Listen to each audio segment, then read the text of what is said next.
and sisters, if someone is caught in a sin, you who live by the Spirit should restore that person gently. But watch yourselves, or you also may be tempted. Carry each other's burdens, and in this way you will fulfill the law of Christ. If anyone thinks they are something when they are not, they deceive themselves.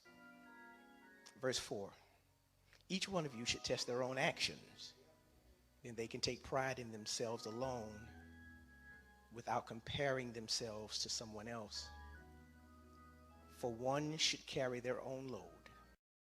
That the thing that is impeding the progress of the religion that bears the name of the Christ, perhaps even more than the exposure of the humanity of its members, is the church's lack of compassion and humility. It is clear per the words of the Christ himself that compassion is one of the core values and foundational tenets of the organizational organism known as the church.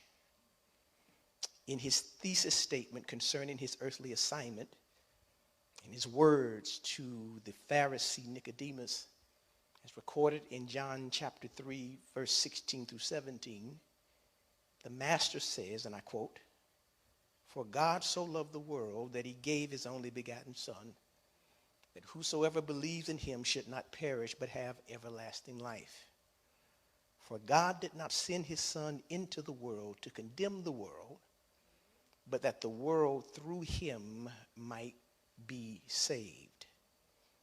Now it is clear then that the love of God is expressed in compassion.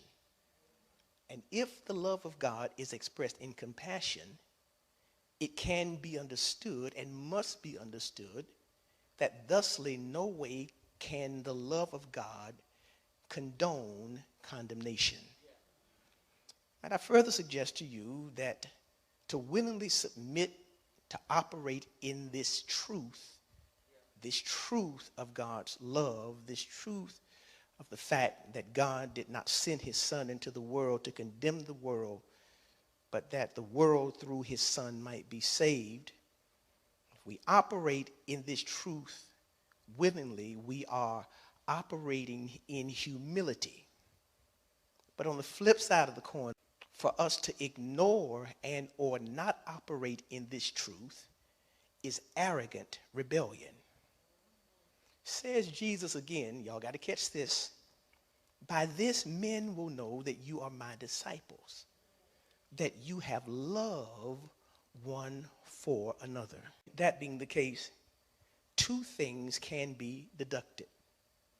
Number one, that love covers sin in that love is willing to forgive. Notice I did not say that love covers sin up. Neither does love excuse sin, but rather it covers sin. 1 Peter 4:8, the Amplified Version says it this way: "Above all else, have fervent and unfailing love for one another, because love covers a multitude of sins." He goes on to explain what it does.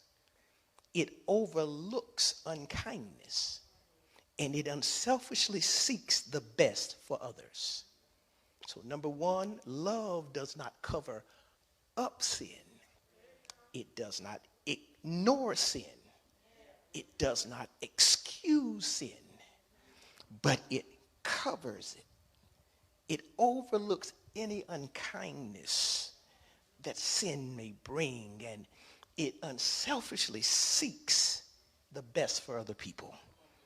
But number two, my brothers and my sisters, love also covers a multitude of sins. Watch this, in that it does not gossip about sin or slander the one who sins. When we walk in this kind of love, we, rather than sharing the offenses of our brothers and sisters in Christ with anyone who will listen, love compels us to exercise discretion and restraint.